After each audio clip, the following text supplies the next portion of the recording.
Regula falsi is another iteration to look for roots of nonlinear equations. Check how this is done here in numerical solutions to see problems.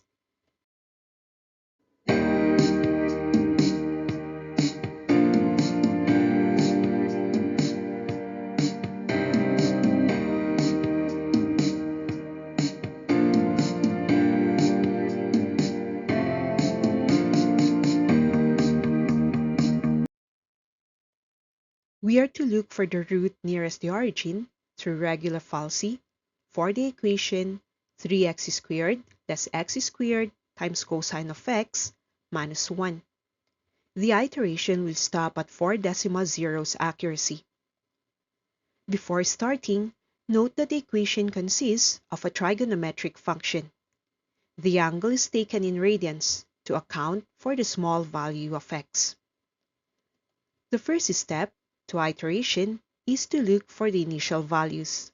These values are determined from assuming values of x. The assumption is guided by the requirement.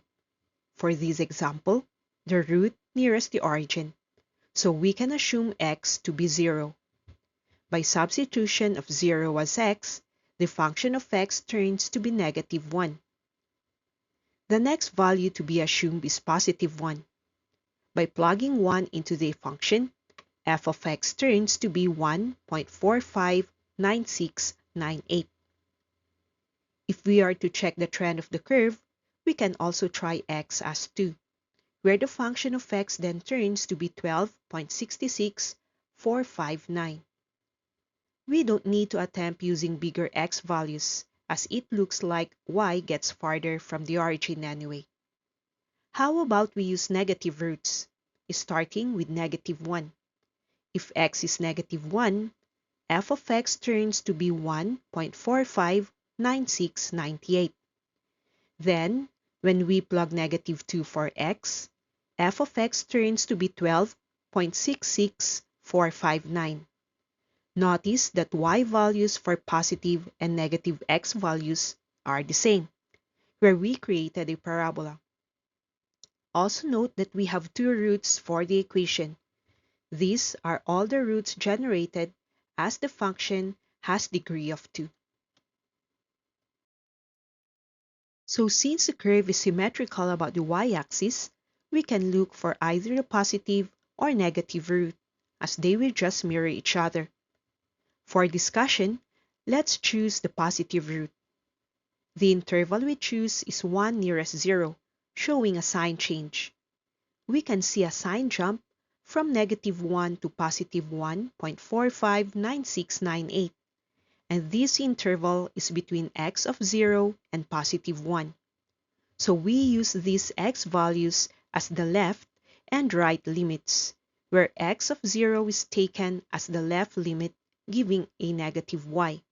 Then x of 1 is the right limit, providing a positive y.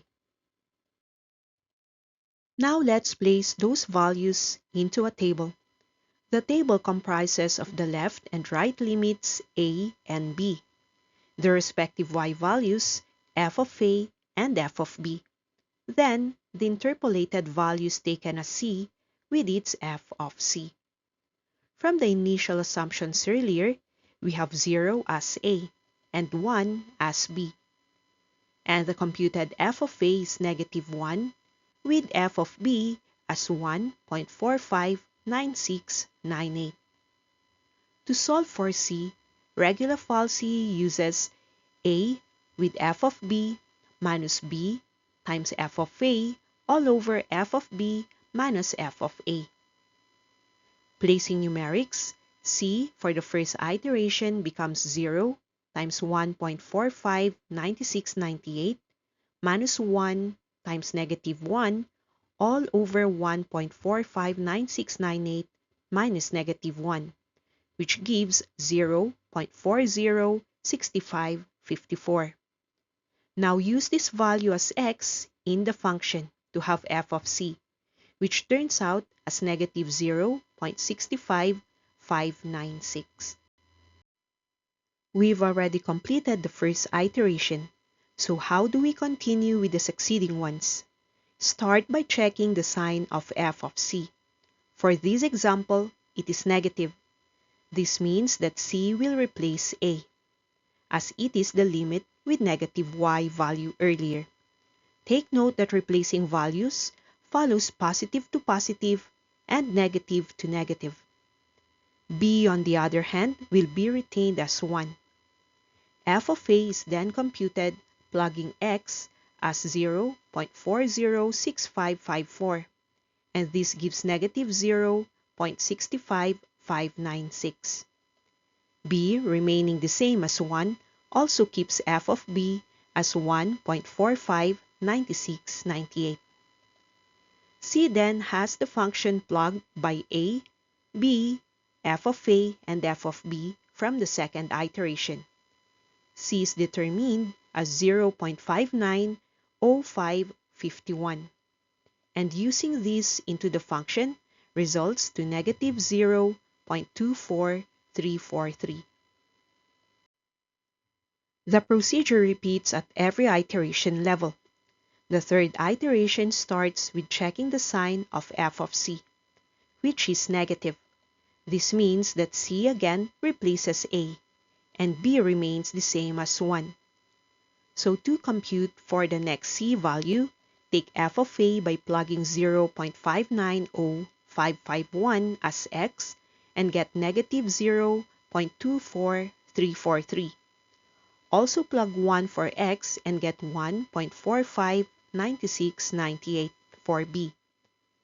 C uses the function shown using a, b, f of a, and f of b from the third iteration and gets 0.649075.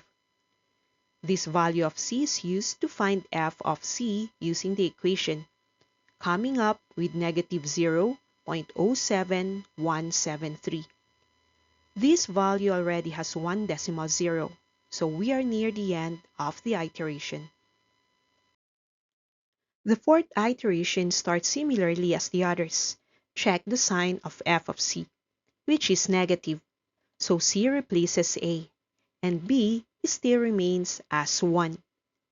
F of a then uses 0.649075 and comes out as negative 0.07173.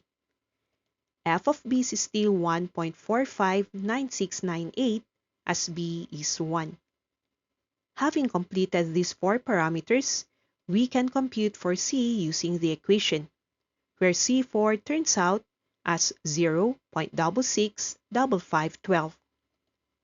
Plug this value into the function and get 3 times of c squared less c squared with cosine of c less 1 to have negative 0.01967.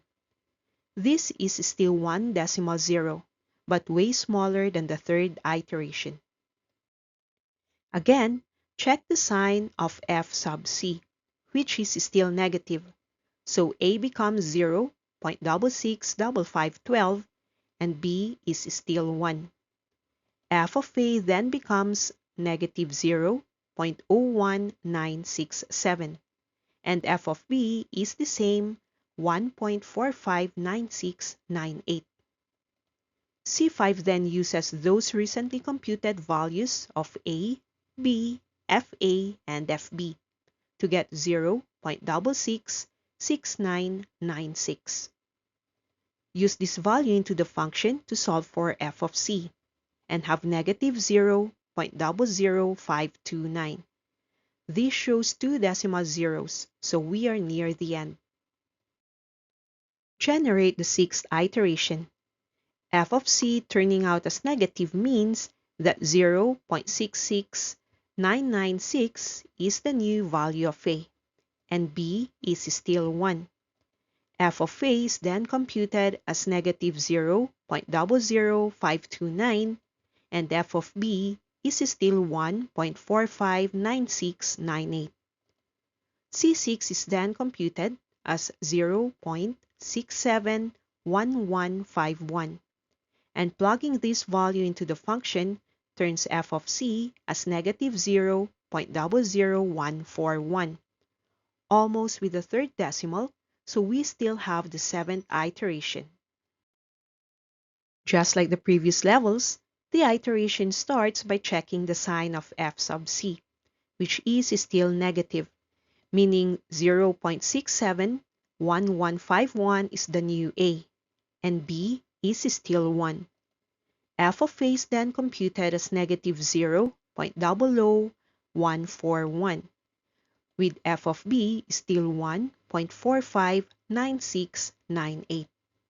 Compute for C7 using the 4 previously solved parameters, coming up with C equal to 0.671469. Plug this into the function and get negative 0.00038.